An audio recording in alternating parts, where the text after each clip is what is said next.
Hello बच्चों, आज हम लोग पढ़ने वाले हैं प्रश्न बैंक सह उत्तर पुस्तक क्लास 10 का ऑब्जेक्टिव क्वेश्चन आंसर सॉल्व करेंगे जो जैक बोर्ड के द्वारा जारी किया गया है।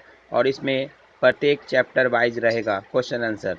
तो हर चैप्टर का 10 से 15 क्वेश्चन हम लोग डेली देखेंगे।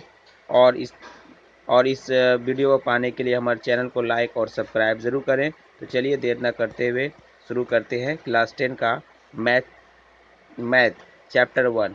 तो आज का चैप्टर 1 देखिए, यहाँ पर जो पढ़ने वाले हैं उस चैप्टर का नाम है वास्तविक संख्याएं। तो यहाँ ऑब्जेक्टिव क्वेश्चन आंसर रहेगा। तो चलिए हम लोग इसको सॉल्व करके देखते हैं। तो आज का पहला प्रश्न बात करते हैं। यहाँ पे दिया हुआ है 140 को आभाज्य गुणनखंडों के गुणनफल के रूप में हम लोग किस प्रकार लिख सकते हैं। तो चार ऑप्शन है, देख लीजिए आप लोगों के पास चार ऑप्शन दिया गया है। तो इसको सॉल्व करेंगे। वह 140 को हम लोग पहले 2 से डिवाइड लगाएंगे। तो 2 का टेबल पढ़ेंगे, 7 टाइम में 70, और 2 से फिर डिवाइड लगाएंगे 35, और फिर 5 से लगाएंगे 7 टाइम में। तो देखिए यहाँ पे 140 का जो गुणनखंड हो जाएगा 2 2 5 इंटू 7। तो देखिए option number A right answer सही होगा। ए माने 2 गुना 2 गुना 5 गुना 7 आंसर होगा। चलिए, तो एक का जो हमारा आंसर हो जाएगा वो ए नंबर होगा। 140 का आभाज्य गुणनखंड हो जाएगा 2 गुना 2 गुना 5 गुना 7। चलिए क्वेश्चन नंबर हम लोग 2 पे बात करते हैं। क्वेश्चन नंबर 2 में देखिए लिखा गया है कि 156 को आभाज्य गुणनखंडों के रूप में किस प्रकार लिख सकते हैं। तो जिस तरह क्वेश्चन 1 को किए थे गुणनखंड, उस तरह हम लोग 156 को भी करेंगे। 156 को हम लोग लिखेंगे इस प्रकार से। इसको पहले 2 से डिवाइड करेंगे 7 बार में, और ये 8 बार में कटेगा। फिर 2 से डिवाइड लगाएंगे 39। तो इसको फिर 2 से डिवाइड लगाएंगे, 3 से डिवाइड लगाएंगे 13 आएगा।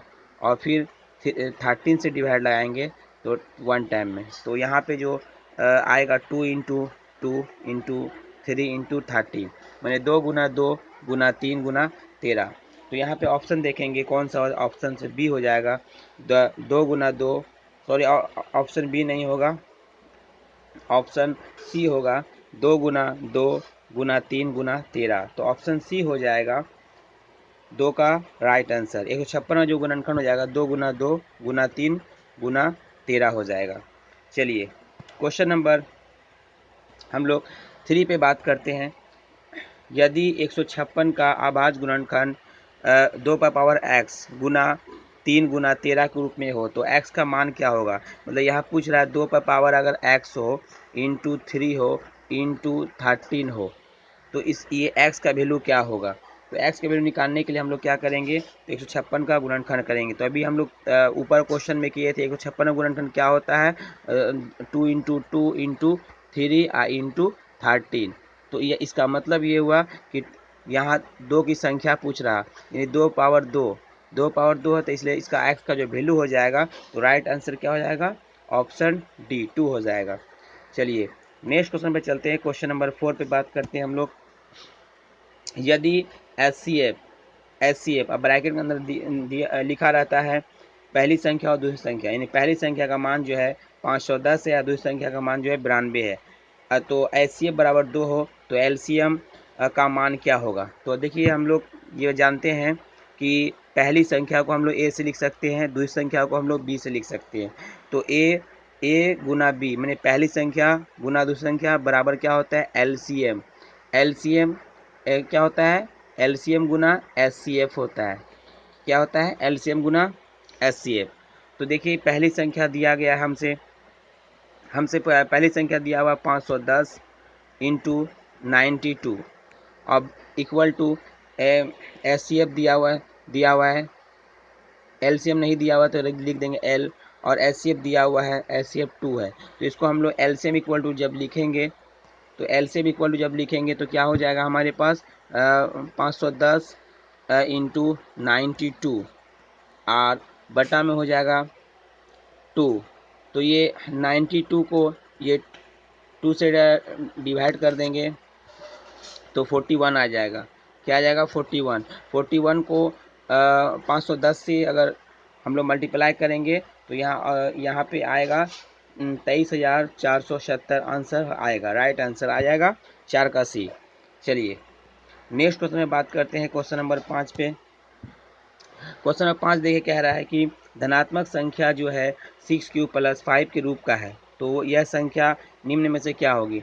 देखिए बच्चों कि अगर किसी संख्या धनात्मक या ऋणात्मक संख्या कहता है तो वो संख्या किस प्रकार का होगा, तो इसको लिखने का एक तरीका बता दें।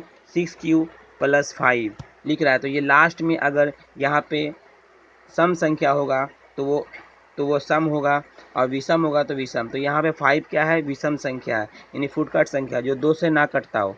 तो यहाँ पे 5 विषम संख्या है, तो इसका राइट आंसर क्या हो जाएगा, ऑप्शन बी विषम। अगर यहाँ पे 6 प्लस 4 रहता तो यहाँ पे सम संख्या होता, लेकिन मेरे पास ये नहीं पूछ रहा है, मेरे पास क्या पूछ रहा है, 5 है, 6 प्लस 5 है। तो 6 प्लस 5 है तो क्या है, लास्ट में 5 है, तो 5 क्या होता है, विषम संख्या।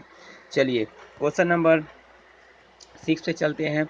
दो धनात्मक पूर्णांक a तथा b दिए रहने पर यदि अद्वितीय पूर्ण संख्या q और r विद्यमान है तो निम्न में से कौन सा कथन सत्य है। तो देखिए ये यूक्लिड विभाजन विधि का सूत्र है।